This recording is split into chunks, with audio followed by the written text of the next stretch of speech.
கோலி talk Kollywood news.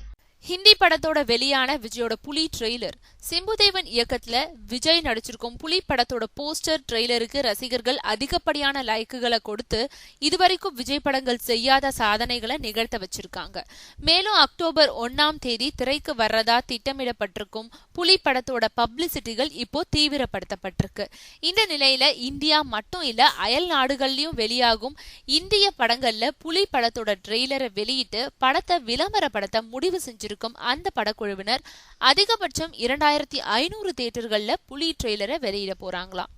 குறிப்பா ஸ்ரீதேவிக்கு உள்நாடு வெளிநாடுகள்லயும் ரசிகர்கள் இருக்கிறதுனால வெளியிடும் ட்ரெய்லர்கள்ல அவங்களுக்கு கூடுதல் முக்கியத்துவம் கொடுக்கறாங்களாம். மேலும் யூடியூப்ல புலி ட்ரெய்லர் வெளியாகி பல முன்னணி நடிகர்களோட படங்களை விட அதிகப்படியான நபர்கள் பார்த்து ரசிச்சு புள்ளி விவரங்கள் வெளியிடப்பட்டு வரும் நிலையில இப்போ இந்தியில இம்ரான் கான், கங்கனா ரணாவத் நடிப்புல வெளியாக இருக்கும் கட்டிப்பட்டின்ற படத்தோட இடைவெளியிலும் புலி ட்ரெய்லர் வெளியிடப்பட்டு வரவேற்பு பெற்றுட்டு இருக்கு.